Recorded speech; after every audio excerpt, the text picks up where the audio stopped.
Hello students, स्वागत है आप सभी का आपके चैनल आरएसी टेक्नीशियन में। आज का हम टॉपिक लेके आए हैं एचवीएसी डक्ट। डक्ट क्या होता है? रेफ्रिजरेशन सिस्टम में कंडीशनड हवा अगर रूम पे सरलतापूर्वक नहीं पहुंच पा रही है तो उसके लिए कुछ माध्यम इस्तेमाल किए जाते हैं जिन्हें हम कहते हैं डक्ट। डक्ट वह माध्यम है जिनके द्वारा हम कंडीशनड एयर को रूम तक पहुंचाते हैं या रूम की एग्जॉस्ट एयर या रिटर्न एयर को बाहर निकाल पाते हैं। डक्ट किस किस चीज के लिए इस्तेमाल किए जाते हैं? तो duct supply air, return air, exhaust air और वेंटिलेशन एयर के लिए इस्तेमाल की जाते हैं। सप्लाई एयर क्या होती है? वह हवा जिसे हम एयर हैंडलिंग यूनिट से रूम तक लाते हैं, ये कंडीशनड हवा होती है जिसे हम ठंडी हवा भी कहते हैं। इसके बाद दूसरा है रिटर्न एयर। रिटर्न एयर, जब ठंडी हवा रूम में सर्कुलेट होती है तो वह अपनी ठंडक रूम में देती है तथा रूम की गर्मी को अवशोषित करके गर्म हो जाती है।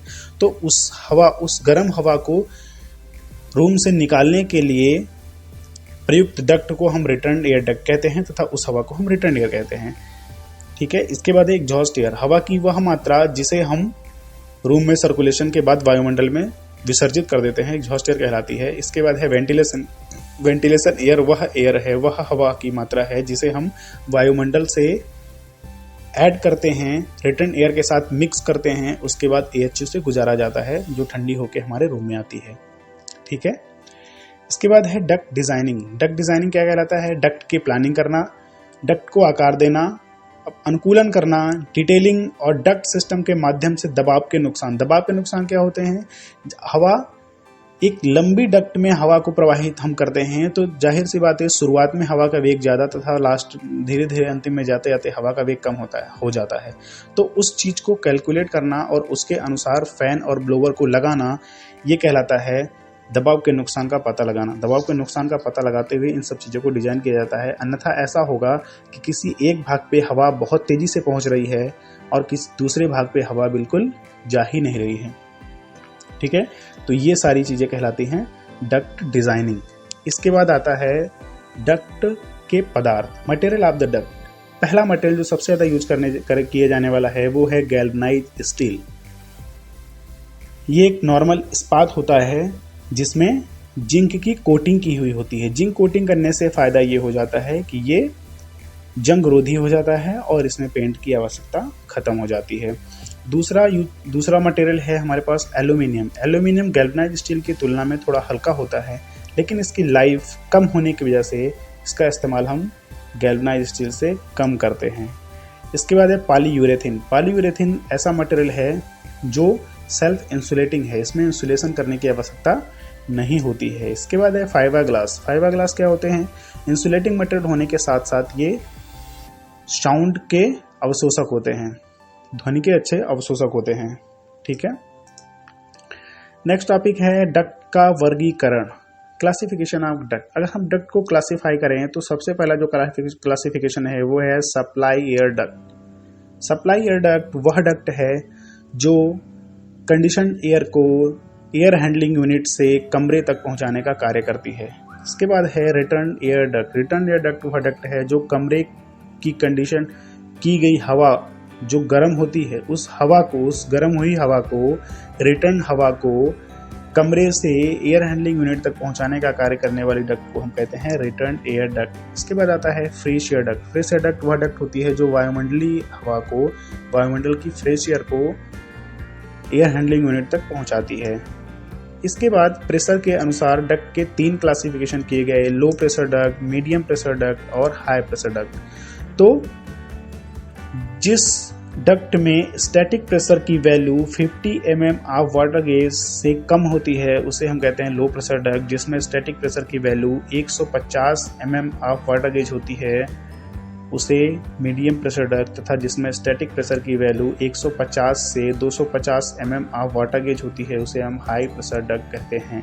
इसी प्रकार डक्ट का क्लासिफिकेशन वेलोसिटी के आधार पर, मतलब डक्ट के अंदर प्रवाहित होने वाली वायु के वेग के आधार पर किया गया है, जिसमें लो वेलोसिटी डक्ट और हाई वेलोसिटी डक्ट का क्लासिफिकेशन है। जिसमें वायु की स्पीड, वायु का वेग जिसमें 600 मीटर प्रति मिनट तक होता है उसे हम लो वेलोसिटी डक्ट कहते हैं, तथा जिसमें वायु का वेग 600 मीटर प्रति मिनट से ऊपर होता है उसे हम हाई वेलोसिटी डक्ट कहते हैं।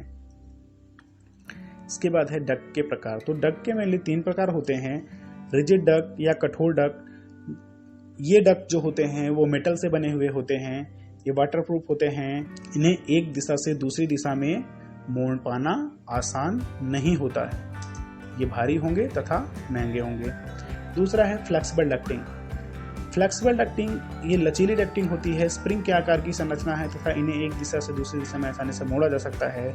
ये जो है प्लास्टिक के या मेटल वायर से बनाए जाते हैं। इसके बाद है प्री फैब्रिकेटेड या पूर्व निर्मित डक्ट। पूर्व निर्मित डक्ट वह डक्ट होते हैं जो पहले से ही तैयार किए जाते हैं तथा जिन्हें सीधा डक्टिंग में फिटिंग कर दिया जाता है। ठीक है, इन्हें सहायक फिटिंग भी कहते हैं, जैसे डक्ट पाइप, बेंड पाइप और डक्ट जॉइंट्स। इसके बाद है डक्ट का आकार। डक्ट किन किन आकारों में उपलब्ध है? तो डक्ट गोलाकार, आयताकार और चौकोर आकार में बनाई जाती है, जिसे हम कहें सर्कुलर, स्क्वायर और रेक्टेंगुलर। ठीक है, तो अगर हम इकोनॉमिकल पॉइंट ऑफ व्यू से देखें, जिसे हम किफायती दृष्टिकोण से अगर देखें, तो गोलाकार डक्ट ज़्यादा पसंद की जाती है, क्योंकि गोल आकार के सेम एरिया में हवा की अधिक मात्रा को ले जाया जा सकता है।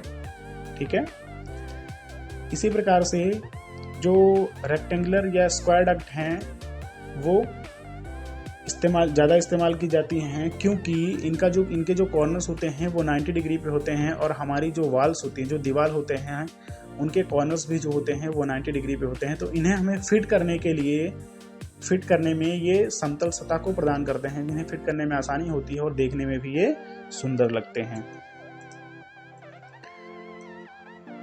ये डायग्राम दिखाया गया है सर्कुलर डक्ट का। दूसरा हमारे सामने है आयताकार डक्ट या स्क्वायर डक्ट। तीसरी हमारे सामने ये है ओवल डक्ट जो अंडाकार शेप में है, और ये है फ्लेक्सिबल डक्टिंग। ये डायग्राम हमारे सामने है जिसमें डक्ट की पूरी फिटिंग को दिखाया गया है एक छोटे से डायग्राम के द्वारा। ठीक है, इसमें एक एक पार्ट्स को हम समझने की कोशिश करेंगे। फर्स्ट हमारा जो मेन पार्ट है वो है एयर हैंडलिंग यूनिट। ये हमारा है एयर हैंडलिंग यूनिट, जिसके अंदर की हमारा ब्लोअर और इवेपोरेटर लगा हुआ है। रिटर्न एयर यहाँ से प्राप्त होती है, जिसको ब्लोअर खींच के इवेपोरेटर के ऊपर डालता है। इवेपोरेटर पे पड़ते ही ये हवा ठंडी हो जाती है तथा मेन ट्रंक के द्वारा ये ब्रांचेस में डिवाइड होके रजिस्टर्स के माध्यम से रूम तक पहुंच जाती है। ठीक है, इन सारे पार्ट्स को हम आगे विस्तार से देखते हैं। डक्ट सिस्टम घटक, कंपोनेंट ऑफ डक्ट सिस्टम, जो डायग्राम में दिखाया है वो यहाँ पे। प्लेनम क्या होता है? फर्स्ट पार्ट है प्लेनम। तो प्लेनम सप्लाई और रिटर्न डक्ट का वह मुख्य हिस्सा है जो सीधे एयर हैंडलर से ट्रंक डक्ट तक जाता है। ठीक है, ट्रंक डक्ट क्या होती है? ट्रंक डक्ट वह मेन डक्ट है जो कई पार्ट्स में आगे जाके विभाजित होती है, कई पार्ट्स में आगे बढ़ जाती है। जैसे एक पेड़ का ट्रंक जो होता है आगे चल के कई सारे ब्रांचेस में बढ़ जाता है। ब्रांचेस क्या होती हैं? ब्रांचेस वे होती हैं जिनका एक सिरा तो ट्रंक पे होता है और दूसरा सिरा ओपनिंग पे होता है। ओपनिंग, यहाँ पे रजिस्टर्स यूज किए जाते हैं ओपनिंग के लिए। रजिस्टर्स एक तरह के ग्रिल्स होते हैं। इसके बाद अगला पार्ट यहाँ पे है टेक ऑफ। टेक ऑफ क्या होता है? टेक ऑफ एक ऐसी फिटिंग है जिसका ये सिरा जो है वो ब्रांच पे होता है और दूसरा सिरा दूसरी ब्रांच पे होता है। ये अगर ट्रंक पे होगा तो ये ब्रांच पे होगा। तो इनका शेप ऐसा होता है कि ये हवा को फोर्स करते हैं ब्रांच में जाने के लिए, हवा को एक पाथ प्रोवाइड करते हैं इजिली, जिससे वो ब्रांचेस में जा सके। नेक्स्ट हमारा है एयर टर्मिनल डिवाइसेस। ऐसी डिवाइसेस जो टर्मिनल्स पे यूज की जाती हैं, या तो हवा को छोड़ने के लिए या तो हवा को शक करने के लिए। तो इसमें हमारा है वॉल्यूम कंट्रोल डैम्पर्स। ठीक है, वॉल्यूम कंट्रोल डैम्पर्स वे होते हैं जिन्हें हम अपनी मर्जी के अनुसार ज़्यादा या कम खोल सकते हैं। ठीक है, तो इनको ज़्यादा या कम इनकी ओपनिंग करके हम हवा के वॉल्यूम को, हवा की मात्रा को कंट्रोल करते हैं। दूसरा हमारा है इसी कड़ी में smoke and fire dampers. Smoke and fire dampers वे होते हैं कि अगर हमारे सिस्टम में बाय द वे कभी आग लगे तो ये आग को रूम तक पहुंचने में रोकते हैं, कि ऐसा ना हो कि आग डक्ट के माध्यम से होते हुए सारे रूम में पहुंच जाए। तो इनमें क्या होता है, थर्मल सेंसर लगे होते हैं, थर्मल या स्मोक सेंसर लगे होते हैं जो टेम्परेचर या स्मोक को सेंस करते तुरंत डैम्पर को बंद कर देते हैं, जिससे आग रूम में नहीं आ पाती है। तो ये सेफ्टी का काम करते हैं।